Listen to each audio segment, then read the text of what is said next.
बालाघाट नगरपालिका परिषद में 2 जनवरी को प्रेसिडेंट इन काउंसिल पीआईसी की बैठक हुई थी, जिसमें उद्यानिकी शाखा को लेकर एजेंडे में प्रस्ताव आया था।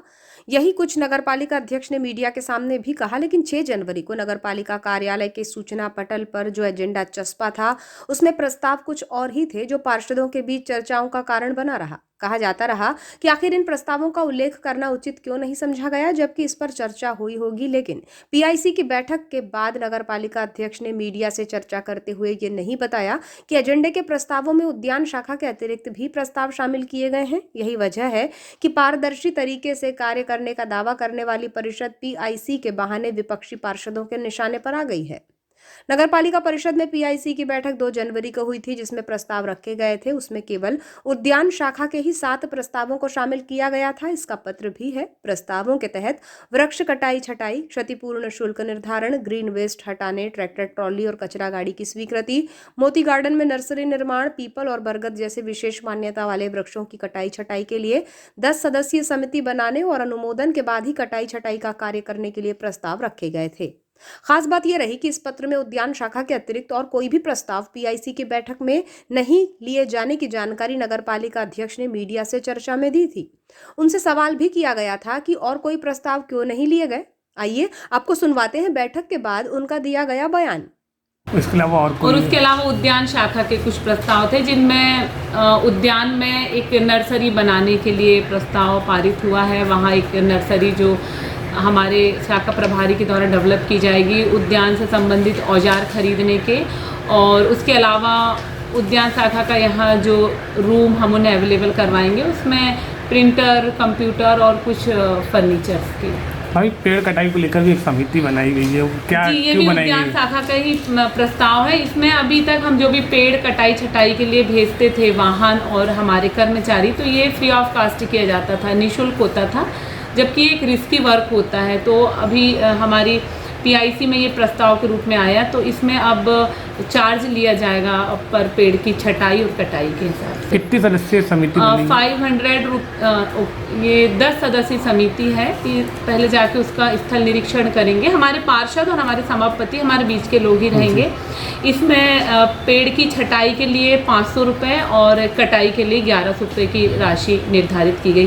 कटाई की राशि को बढ़ाने की भी मांग की जा रही थी, लेकिन चूंकि जहां अभी सब कुछ निःशुल्क किया जाता था, इसलिए इतने जल्दी उस पर इतना चार्ज ना बढ़ाया जाए, तो उसका हमने शुल्क 1100 रुपये कटाई का और 500 छटाई का रखे हैं। और पीपल और बरगद के जो पेड़ हैं, जो कि हमारे संस्कार और संस्कृति के धरोहर होते हैं, इनकी कटाई छटाई का जहाँ तक मामला आएगा, तो ये जब हमारी समिति जाके इसका निरीक्षण करेगी और जब उनसे अनुमति मिलेगी, तो अनुमति के उपरांत ही इन पेड़ों को कटाई या छटाई के लिए फिर हम भेजेंगे कर्मचारियों को। बालाघाट की पीआईसी में प्रस्तावों को लेकर भिन्नता सामने आई है। दिखाने का कुछ और प्रस्ताव था और प्रस्तुत कुछ और किया गया। ये विपक्षी पार्षदों के बीच चर्चा बनी हुई है।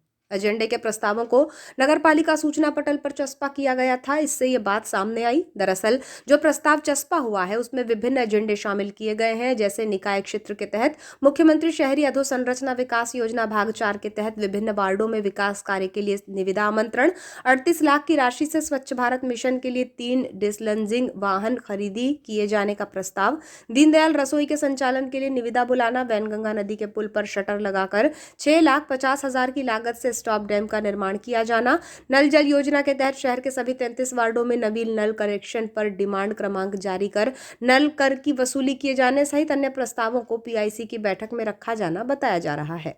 खास बात यह है कि उद्यान शाखा के प्रस्तावों को छोड़ दिया जाए तो बाकी कोई भी प्रस्ताव नहीं रखे जाने की बात नगरपालिका अध्यक्ष ने खुद चर्चा में कही थी। तो फिर एजेंडे के तौर पर बाकी अन्य प्रस्ताव कहां से आ गए और इन्हें चस्पा कर दिया गया? इससे असमंजस की स्थिति बनी हुई है।